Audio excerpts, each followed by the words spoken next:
The show can't start until we crack open a bottle of Revelton. Whether it's their crisp, clean vodka, the bold spice of their rye whiskey, the rich smoothness of bourbon, or the original honey whiskey that started it all, every pour is a taste of craft and passion straight from the heart of Iowa. So pour yourself a drink, settle in, and get ready to relax, laugh, and enjoy the show.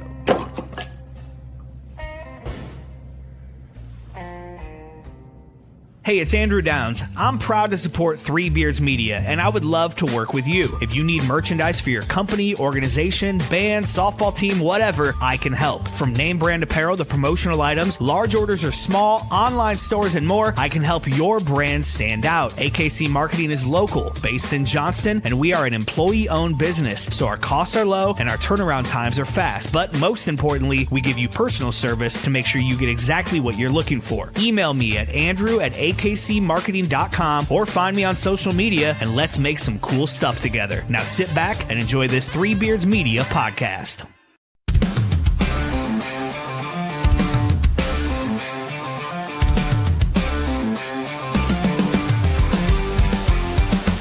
From the top of Keenan, kill the roar so loud. Black and gold waving, we're a fearless crowd. Under them lights, the fight burns bright. Greatest team assembled, ready for the fight. We stand tall, we stand true. Every game, every play, got the Hawkeye view. Legends rise, and we all knew that the black and gold's coming straight for you. From a hawk's view, seen the whole state rise.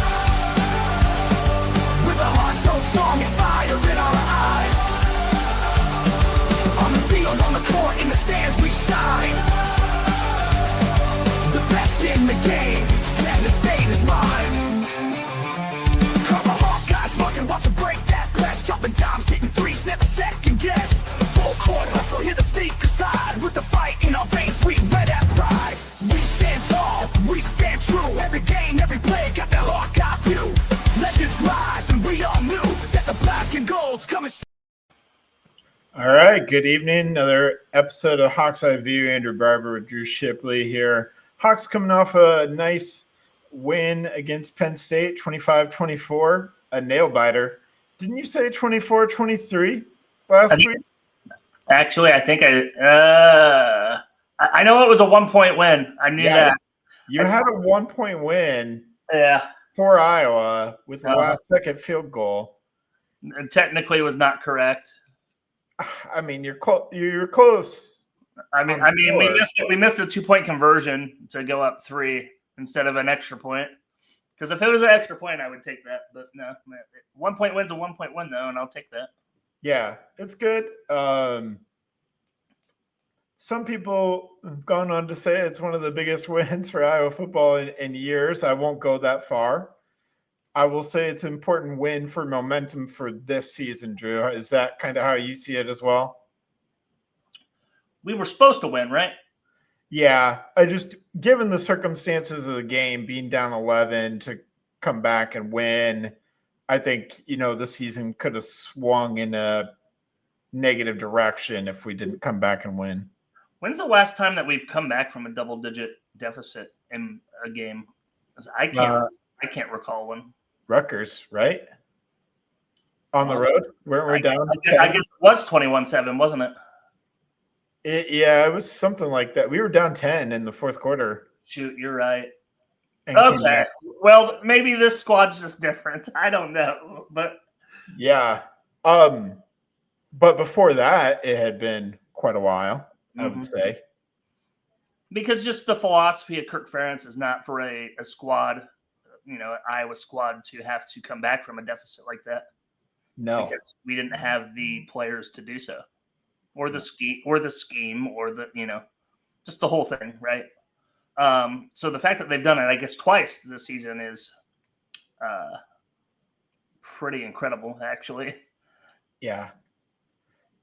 I would say so, too. Mark Gronowski up to 10 rushing touchdowns this season. Yeah. We've hit double digits now. We're entering rarefied air when it comes to Iowa quarterbacks and rushing touchdown numbers.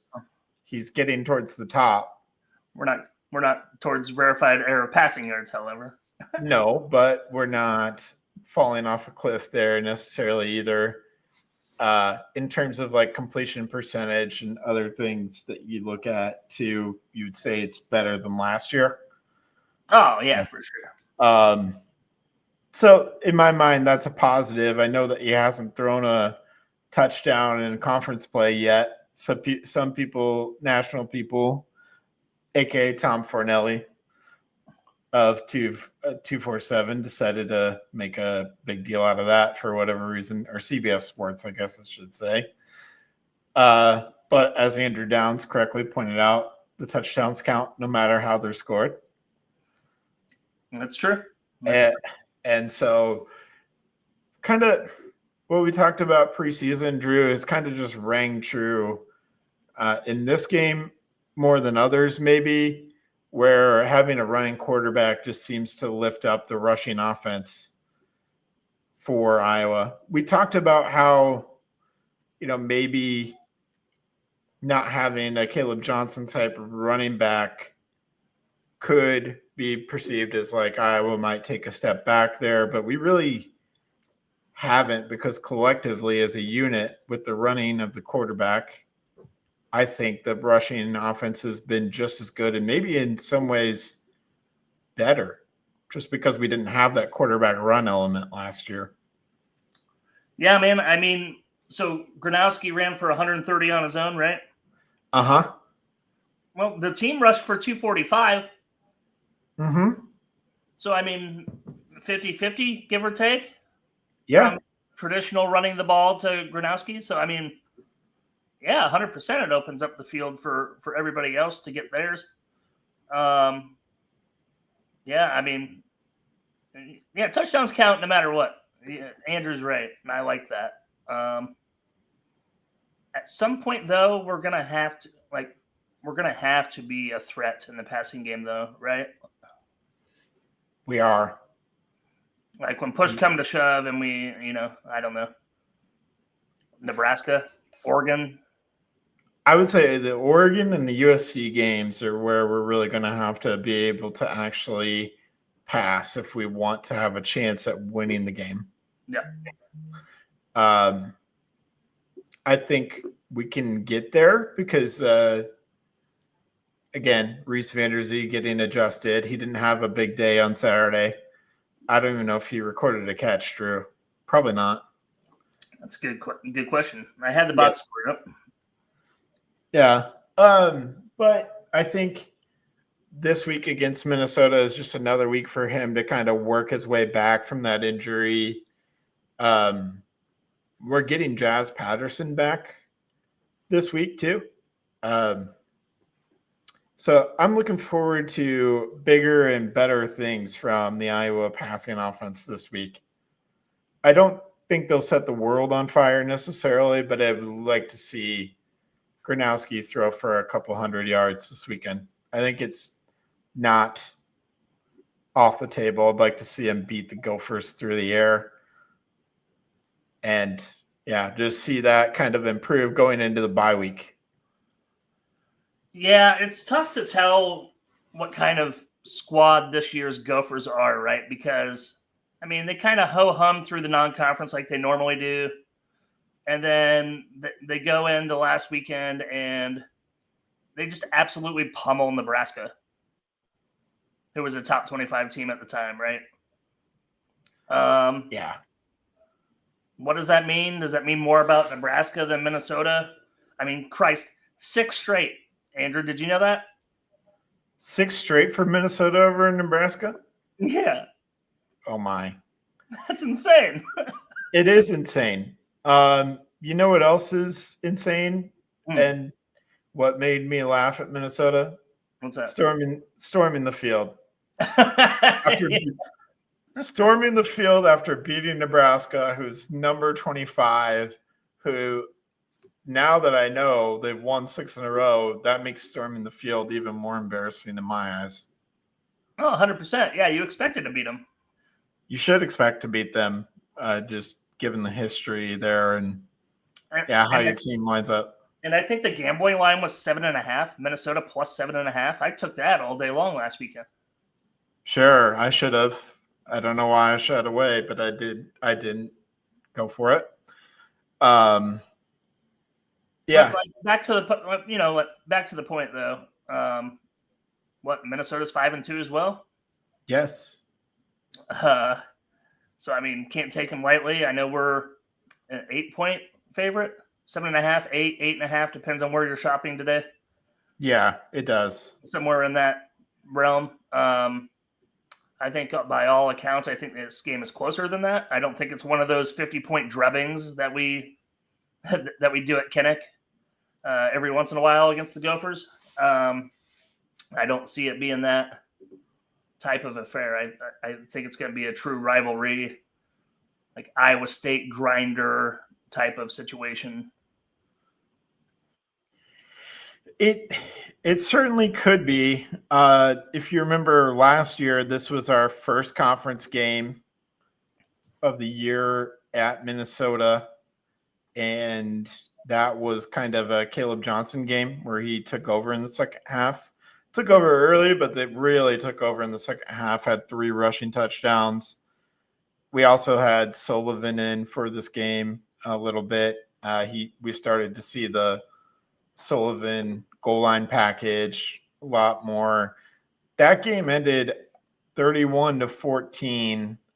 And I don't want to predict an Iowa blowout, and I'm probably not going to. I'm with you that this version will be maybe a little bit closer, but I really thought that Minnesota team last year with Brosmer was probably a little bit more of a threat in my eyes than this team, although Drake Lindsay has played well.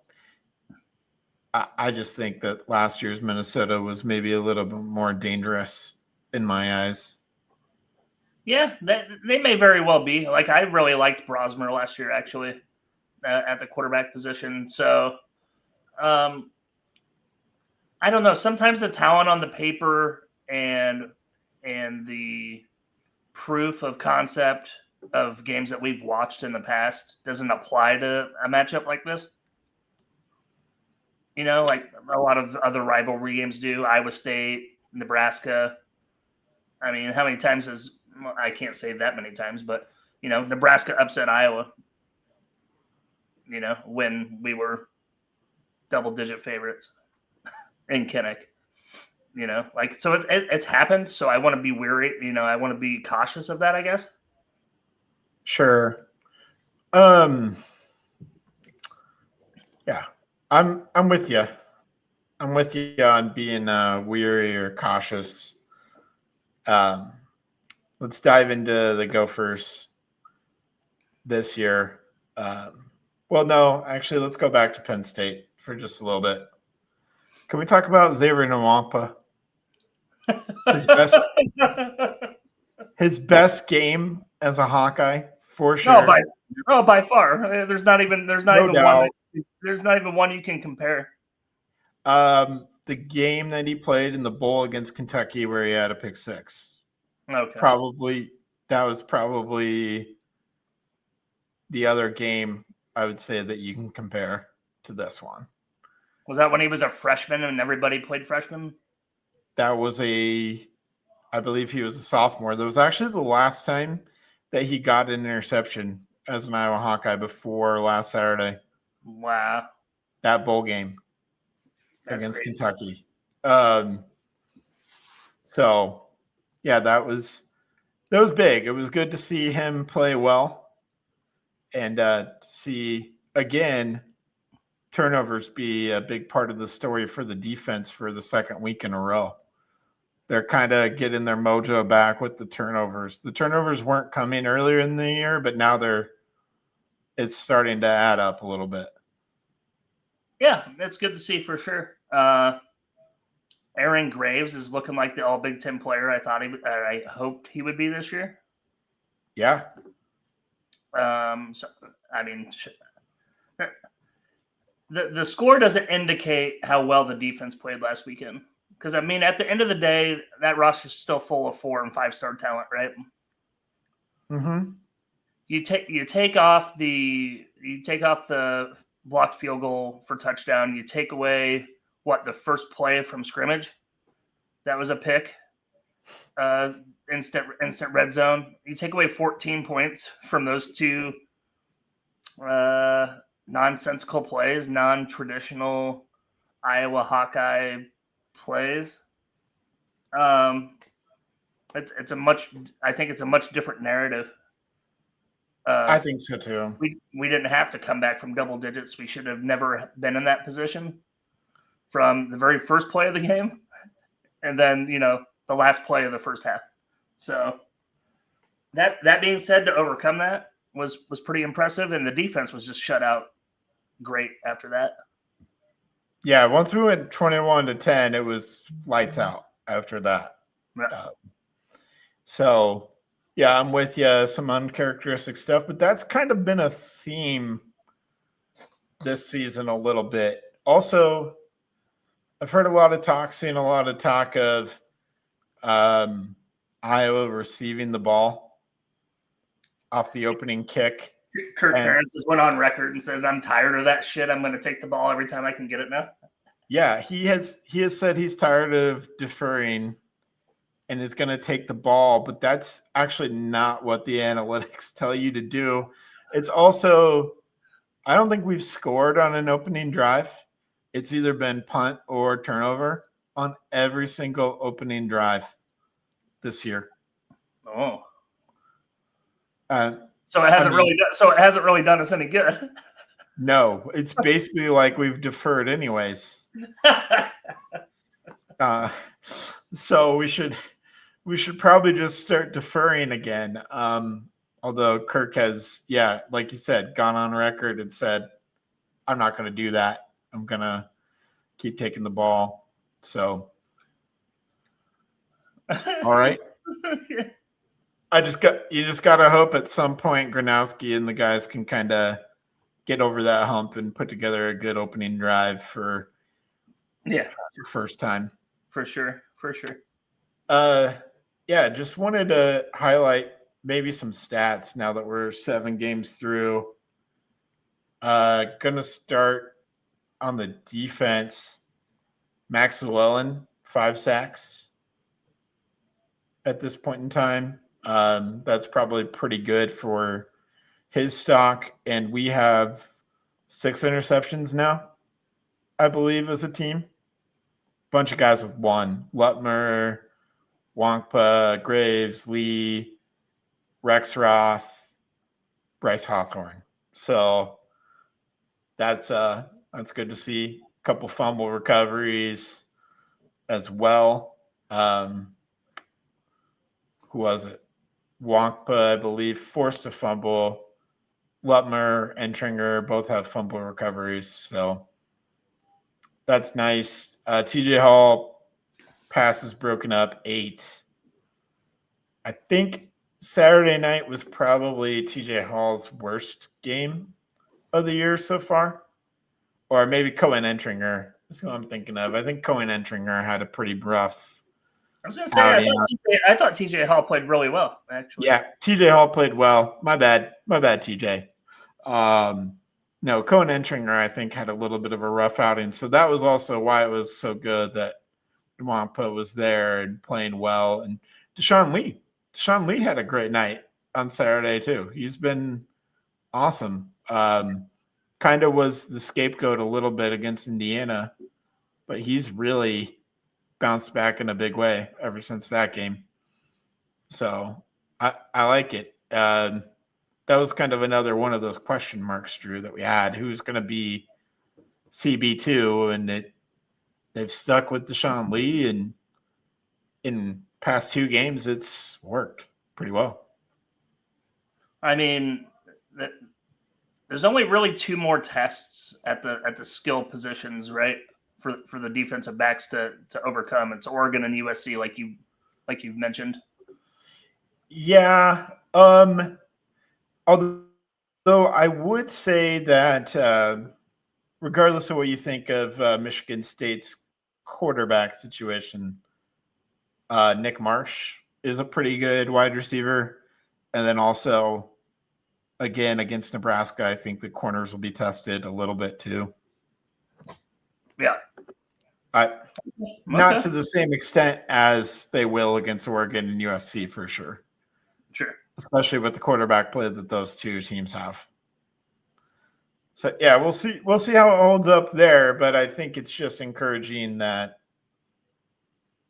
there's some positive vibes, I guess, for 100%. the whole entire secondary, which again was, in my mind, a pretty big question mark coming into the year.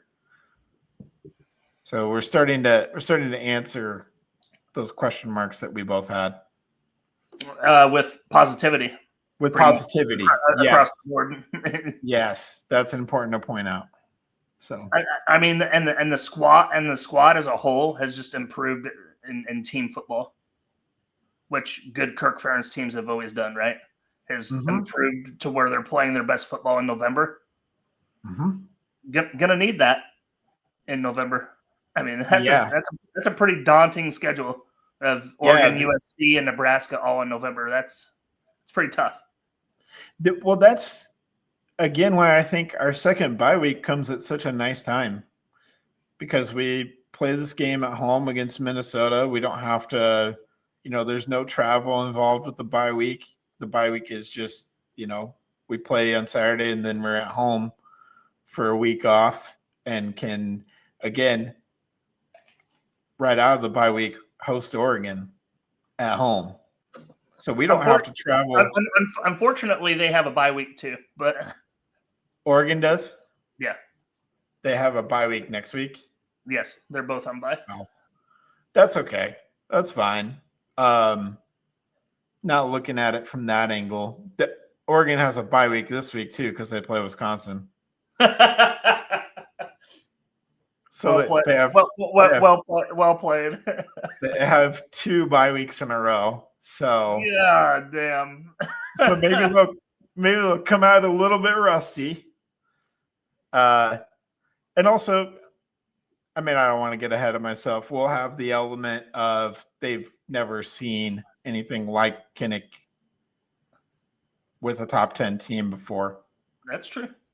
They won't necessarily know how to handle that. I mean, I'm sure some of those guys have played in big games on big stages, but it's different when you're going into a road team's home environment rather than on a neutral type field. There is more of a positive note too when you're thinking about the travel portion of it. Looking forward, Iowa is out of playing primetime games at home. Therefore, it's either going to be the 11 o'clock a.m., which would be 9 a.m. Oregon time. So it could be the big noon kickoff game, or 2:30 or 3. Depending on if it's the CBS or Fox. But yeah, I think that's nice. Were you surprised at all that Iowa didn't get into the top 25 rankings? I thought maybe after being 5-2 with some of the teams that lost that were kind of on the fringe. You surprised at all? I wasn't surprised that they didn't make it. What I was more surprised about is they didn't get a single fucking vote. Really? Not one. I didn't dig that far. Not one vote. Not one vote, even being 5-2. Nope, not one vote. Iowa State got one vote. Who was that? Alec Bussey? Maybe. I don't know. Yeah. Yeah, we need to call out the voters who voted for Iowa State and not Iowa. But no, so I mean, you're looking at teams that went back up into the top 25. Arizona State at number 25. Okay. Big win. Number 7, Texas Tech. Sure. Yep. I can respect that. Only one loss on the record. So I mean, are there teams that don't belong up there? Probably. Yeah. But to answer your question, not a single vote. That's pretty disappointing, I guess. So what you're telling me is that we're going to have to beat Minnesota and Oregon to probably launch ourselves into the top 25. I don't know if a win over Minnesota, unless it's a completely dominating type win. Well, here's what's great about college football is in 2 weeks the AP poll doesn't matter. And it never mattered in my eyes. It has never mattered. Once the playoff rankings became a thing, it's never really mattered. So I mean, you beat Minnesota, you go 6-2. You're firmly in third place in the Big Ten at that point. Yes. And then you go into bye week, and then the college football playoff rankings come out. Okay. So I could see Iowa in the 24-25 range if they handle business against Minnesota. They're 6-2, and then they come off a bye. Yeah. Because Yeah, then you're talking top 10 Oregon at 25 Iowa, something like that. Yeah, Oregon is number 6 in the AP right now. I think they'll be right around there, maybe even higher in the playoff rankings after they dismantle Wisconsin. And you know what? I think in previous years the committee has kind of shown where they might lean into a little bias of potential future matchups. Of ranking teams, at the bottom of the top 25 that don't necessarily have the resume, right? So I don't think Iowa has the resume as of yet. No, probably not. We would if we had flipped one of those 2 losses. We definitely would. I mean, a lot of points from a lot of local personalities and national personalities have been like, well, Iowa hasn't beat a team with a conference win all year. Yeah, that's true. Not a single one. That's true. And Iowa State's best win is still Iowa, so go figure that out. Yeah, that's true. That's also true. Yeah. Whether they want to admit it or not, we're their best win. We'll see what happens when BYU comes to Ames on Saturday. I'm looking forward to actually watching that one. I am looking forward to my BYU Cougars playing on Saturday. Yes, I am. You love the Cougs. I do. I love BYU. Love the Cougars. I love Mormons. Let's go. Joseph Smith, that's my guy. Oh my God. I'm sorry. Okay. That's all satire. That's all sarcasm. I'm actually not rocking with Joseph Smith. So have you heard the good news about our Lord and Savior? Drew, I will sign you up for a Jehovah's Witness to come to your door. Don't make me do it, man. No. That is, just a quick aside, totally off topic. You can do that to people you don't like. It's not a nice thing to do, but you can do that to people you don't like. I didn't know that. I'm gonna look into it. Yeah. If you're ever annoyed by someone, just sign them up for that. They'll get letters. They'll get door knocks. They'll be great. Somebody needs an intervention. Yep. I heard you need Jesus in your life. All right. Hey, I'm almost in Bible Belt country. You take me a couple counties south, I tell you what. Yeah, you're almost there. I'm almost there. Nice. Anything else you took away from the Penn State game? O-line play, great. Has been great. Will be great for the rest of the season. I think it's one of the things that we can just chalk up. We can just count on. I mean, if we can just see some continual improvement from the passing game, there's not a game on the schedule that scares me. I would agree with you 100%. I'm not moved by Oregon's win at Penn State as much as I was before, just given what we've seen from Penn State, how Oregon performed against Indiana, how USC performed against Illinois. Like, it's not like those two teams are unbeatable juggernauts necessarily. Yeah. They're good. They're great teams, actually, in this year's college football. Oregon especially, I would say, one of the contenders. Probably not going to win it all, but one of the teams that could if things fell right. Is it surprising to you? Like, I watched the I watched the college football playoff show last night, which means absolutely nothing, but they used the AP rankings as like a placeholder. That is surprising to me. Six SEC teams, 3 Big Ten teams.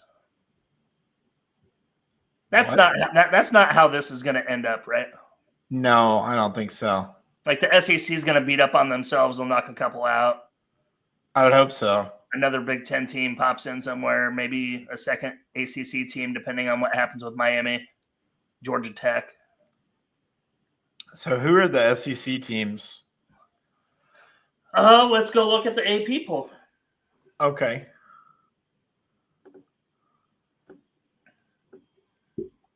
I mean, you start with Alabama, right?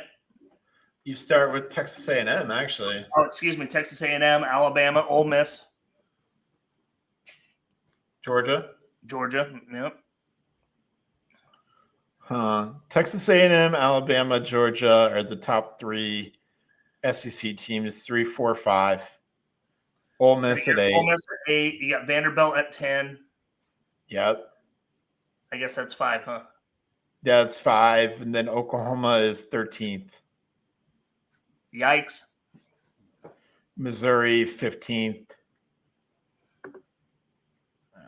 Yeah. Tennessee 17, LSU 20. Yeah.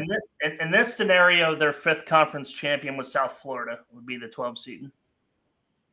Makes sense. South Florida is probably the mid-major team as of now. They have a tough game this weekend at Memphis. That could trip them up. But if they make it through Memphis, pretty much South Florida is going to be this year's Boise State.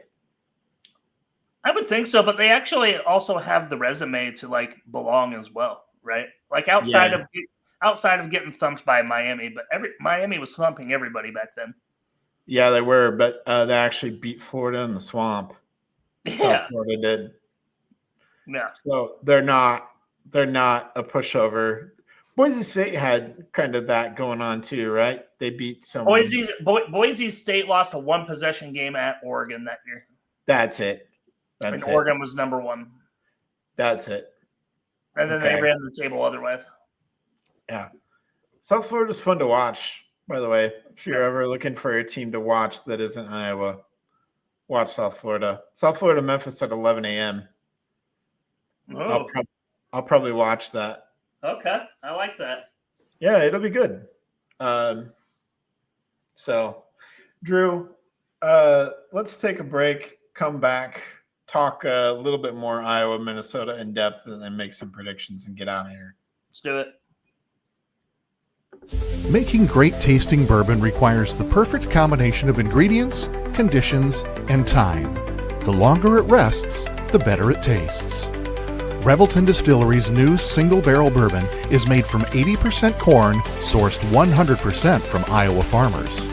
And unlike mass-produced bourbons, each barrel of Revelton's single barrel bourbon is unique, proofed on when it tastes best. As they like to say, it'll be ready when it's ready. And to ensure the highest standards of quality and flavor, owners Rob and Christy Taylor oversee the production and bottling. Every single barrel. Iowa born, Iowa aged, Iowa bottled. Try the new single barrel bourbon from Iowa's own Revelton Distillery. ReveltonDistillery.com.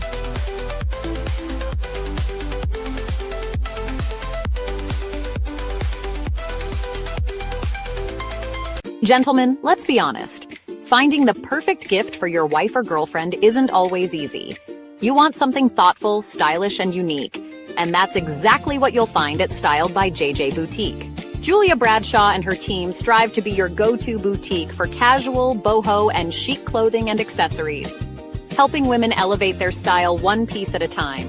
Located right here in Johnston, Iowa, Styled by JJ brings trendy, high-quality fashion that boosts confidence without breaking the bank. So, if you're looking for a gift that says, I get you, instead of I tried, head to Styled by JJ Boutique.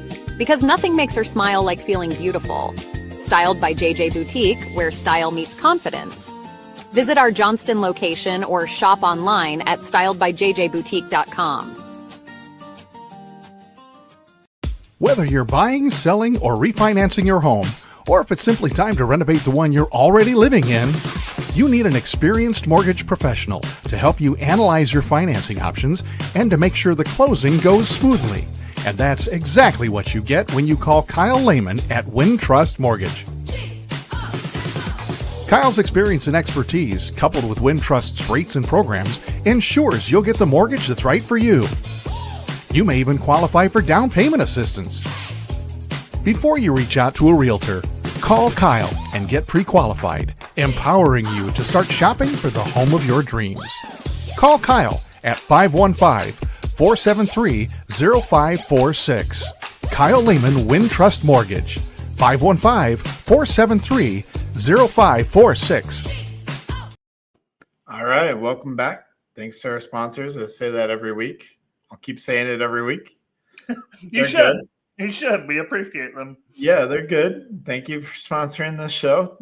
Two guys who just like to talk about Hawks. Minnesota, let's start kind of with their running game, because I think Darius Taylor has kind of been the guy for them. He was the guy for them last year. He's going to be the guy again this year. When you think about running backs, you think about Mo Ibrahim. Taylor is kind of the next version of that. He hasn't exactly lit it up in terms of the stats. 350 rushing yards and 1 rushing touchdown so far through 7 games. I think that's maybe a little bit underwhelming for what Minnesota fans would expect. But I think he's going to be a pretty heavy focus of their team. And then outside of that, Drake Lindsay playing well. I liked Brosmer last year, but Lindsay coming in as is he a freshman? He is a freshman. Yeah, he's a redshirt freshman. 1,400 yards, 10 touchdowns against 3 interceptions. So definitely a decent passing offense. Reminds me not of Tanner Morgan. I think he's a little bit better than that. But it's when they had Tanner Morgan, they had a competent passing offense. In Minnesota, they had it with Brosmer too. Seems like Minnesota always has some sort of a competent passing offense that we have to contend with. Yeah, for sure. Just looking at them at a glance, their offense specifically, that's kind of what I see. How would you, Drew, if you're Phil Parker, scheme up something to stop the Minnesota offense, just based on what you see on paper, what you maybe have seen from watching them? How would you scheme it up? So I would say this, man, like they have more than Taylor at running back. Okay. Don't ask me to pronounce this guy's name. His first name is Fame Ajobi. 56 carries, 259 rushing yards, 4.6 average. He only has one tutty too. But I mean, there's 5 guys on this team that has double digit carries. So I think running is going to be try to be an emphasis on Minnesota. Maybe try to out Iowa, which I don't think is possible with as good as defenses as this is try to minimize possessions, extend drives. So I don't know. I mean, Phil Parker's been dialing up extra pressure lately, and it's been really paying off. And I would like to continue to see that. Maybe not necessarily increase, but maybe sustain the amount that he's sending when it's necessary. You know what I mean? Not get burned on those things. Mm-hmm. But yeah, I mean, there's a 1,400-yard passer through 7 games. That's pretty substantial. I mean, that's over 200 yards a game passing. So I mean, you can't be sitting in the house all the time. It's got to be calculated, and it turns out that we have the guy that I wouldn't trust any more than Phil Parker to make those decisions, right? So I mean, just just be in the bag, man. Like understand down and distance, which he does. I mean, obviously he's way smarter than us. That's why he makes the big bucks, and we're doing a semi-professional podcast. Yeah, I would agree. Yeah. So I mean, Phil Parker do Phil Parker things. Like I don't. There's not any suggestion or secret sauce, I don't think, of beating this team. Yeah. No, totally agree. There's no secret sauce. I think if it is anything, you kind of want to make them one-dimensional. Put them in a position where they have to kind of throw. So throw in some nickel defense and let them ball hawk. Yeah, that'd be good. Looking at their defense, they have Anthony Smith, who has 7 sacks on the year. Now he racked up 3 last week against Nebraska. Nebraska gave up 9 sacks last week. Yeah, Nebraska gave up 9 sacks last week to this Gophers D-line. So I think that says a lot more about the Nebraska offensive line. Although the Minnesota D-line is decent, I think it'll be that might be an underrated matchup. But Iowa's strength is our offensive line. And again, we're going to emphasize the running game too. And we're not going to put Gronowski in situations where he has to drop back on 3rd and long too often, hopefully. It's going to be 3rd and medium, 3rd and short kind of scenarios for Gronowski where his legs become a factor too. He's far more mobile than Dylan Raiola by a mile. It's even with a bum wheel. Going back to the Penn State game, got guy with a bum wheel against 5-star talent, the best defense that they're probably going to see all year, bar none. Yeah, goes for 130. So. Yeah, 67 on one play. Yeah, and then we didn't even talk about the play at the end of the game. How cool is that? Where he ran for 30 yards and got the game-winning first down, and then he was smart enough to slide inbounds. Yeah, that was great quarterback play. That was awesome. But did you hear how he didn't tell anybody but Moulton? I did hear that, actually. Only he, Lester, and Moulton knew what was happening on that play. That's amazing. Yeah. The defense obviously didn't know because nobody was there. Yeah. So that was one of the better play calls. And that goes kind of against the conservative narrative too, because the conservative play is just knee it out basically. Oh, for sure. And don't go for the first down in any regard. Mm-hmm. So that was awesome to see. I think Iowa will need that again against Minnesota, but kind of an aggressive D line like this that has a lot of sacks, Drew. I think we kind of need to scheme up some screens, use kind of that aggression against them. I think that might be on the radar for Tim Lester this week.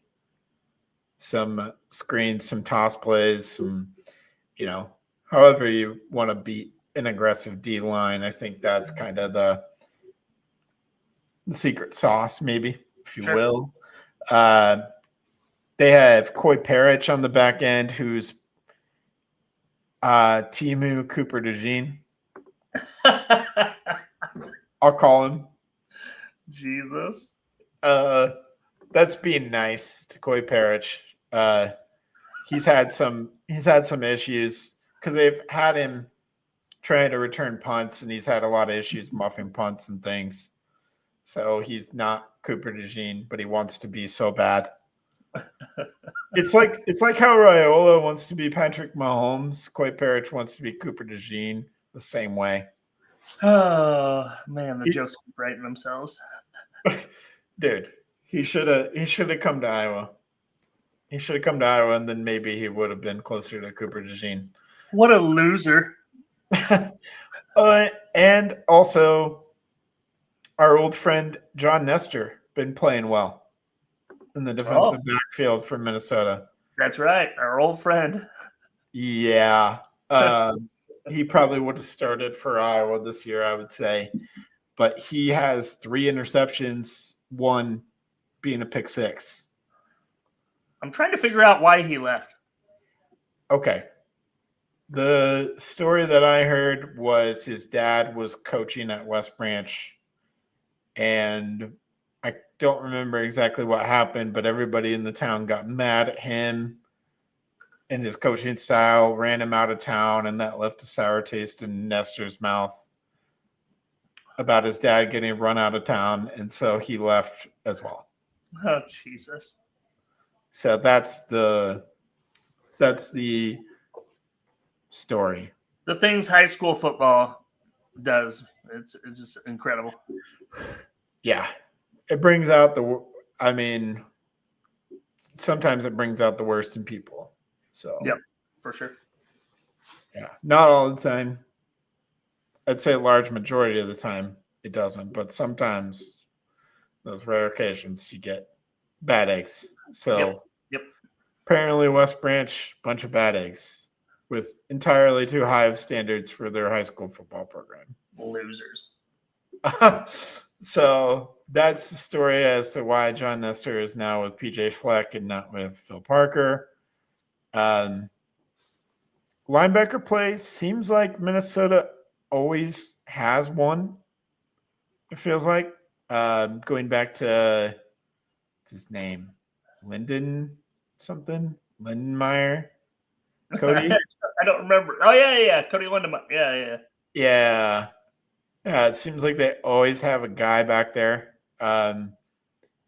Some dude named Maverick playing linebacker for him this year, who looks like he's pretty good. Devin Williams. He looks like he's pretty good. I don't know. He's a loser. He's a loser because he plays for Minnesota. No, he's a loser because his name is Maverick. Okay. All right. Well, I don't know. Maybe he feels the need for speed, you know? This is ridiculous. A lot of speed at the linebacker position for Maverick. Yeah, funny story. Side note: my parents wanted me to name our first son Jet, and What? I don't know. They just really liked the name Jet, and my pushback is what if he ends up being like overweight, non-athletic, and his name is Jet, like, and he's not fast. Like I just doomed this kid forever. Yeah.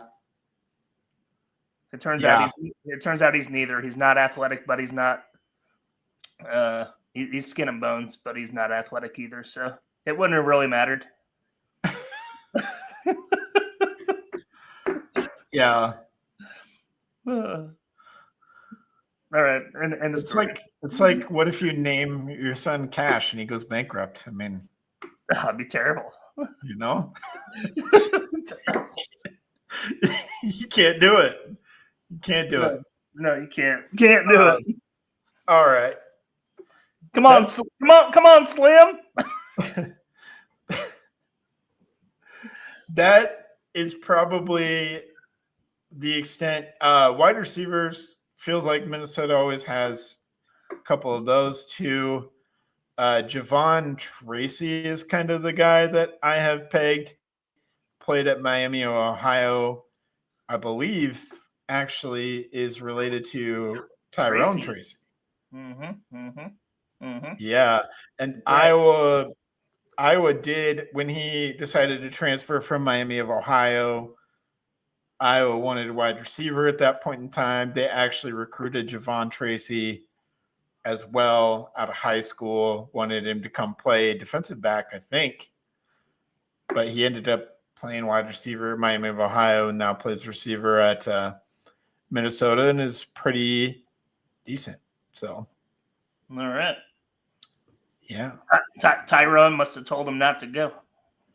Yeah. I don't know if it was anything like that because I do think actually Tyrone Tracy has high regard for Iowa. I don't think that was a bad exit for him. he chose to exit, but I don't think there's bitter feelings there actually. Because I remember during Javon's recruitment, he did actually talk up Iowa to him. He did say that Iowa was a good place to go. It's always been interesting to me. Like, think of what that squad could have done maybe with Tyrone Tracy and Charlie Jones. Yeah. If Tyrone wanted to play running back, like Iowa wanted him to. Oh, well, look where he's playing in the fucking NFL. Exactly. It's unbelievable. Do you also remember James Rezar? Yeah, he was one of our 4-star quarterbacks like 7 years ago. Well, Iowa wanted him to move to tight end once Lester got here, and so he transferred because he wanted to play quarterback. He's playing tight end at his new school. What new school is he playing at? I would have to look it up, but he's St. Augustana. I mean, something like that, dude. It's something like that. But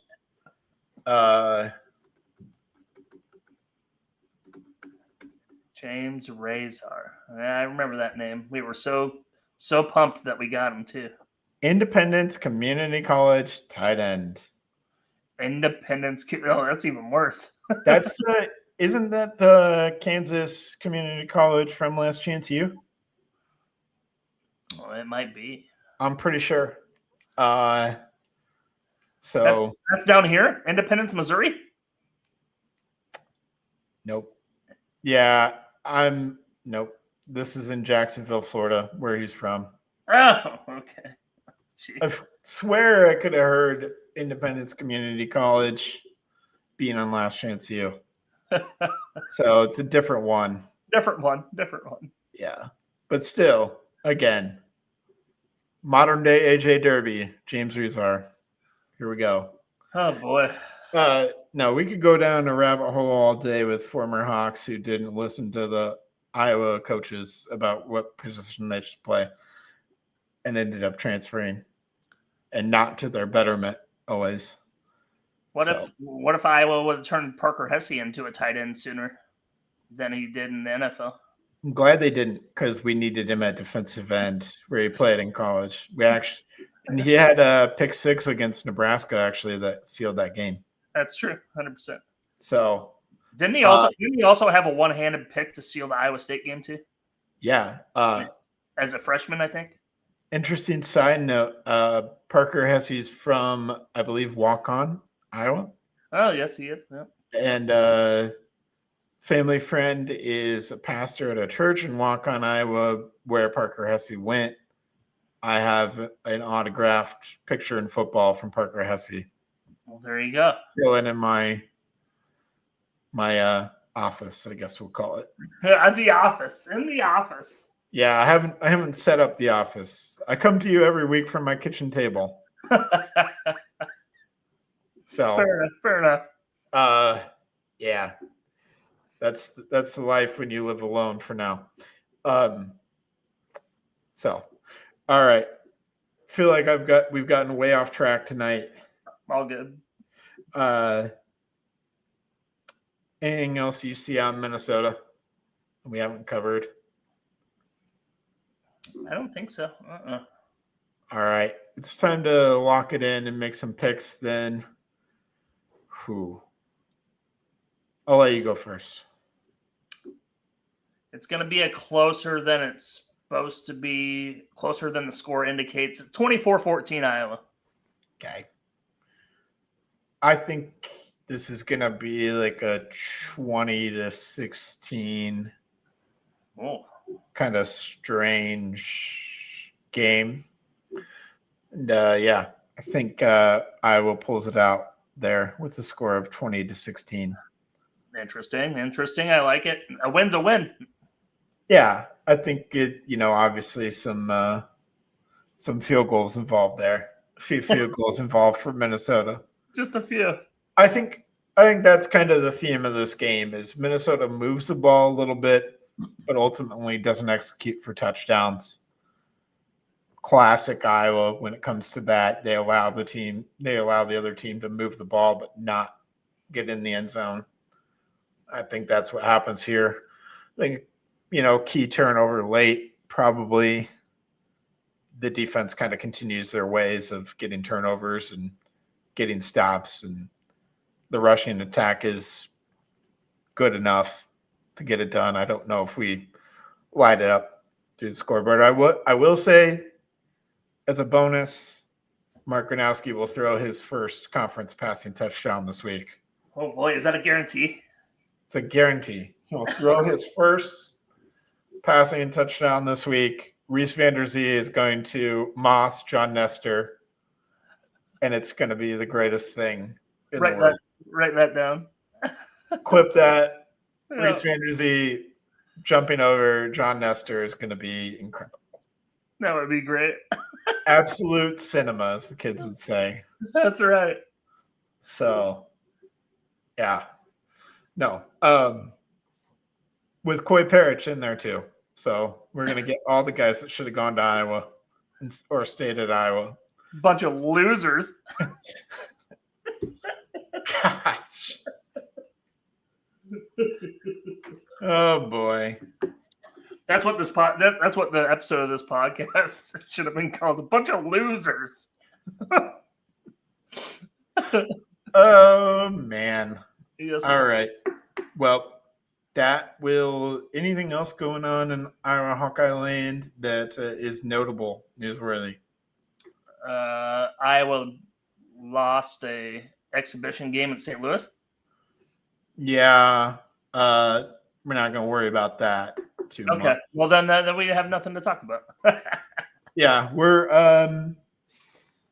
we're 13 days away from the men's basketball season starting, so that's good. And then next week, if you tune in next week, I think bye week is a good time to do our women's basketball preview episode and make our predictions. So we'll save all that for next Wednesday. We did the women's predictions last week. Oh, yeah. Sorry. We did do the women's predictions real quick. We'll give you our thoughts on players more in depth than just picking wins and losses. So there we go. I like that. Yeah. We'll break down the roster and everything like that. So all right. All right. Well, Drew, it's been a pleasure. Thank you for being on. Thank you, everybody, for listening, and hope you have a great night. Go Hawks. Go Hawks.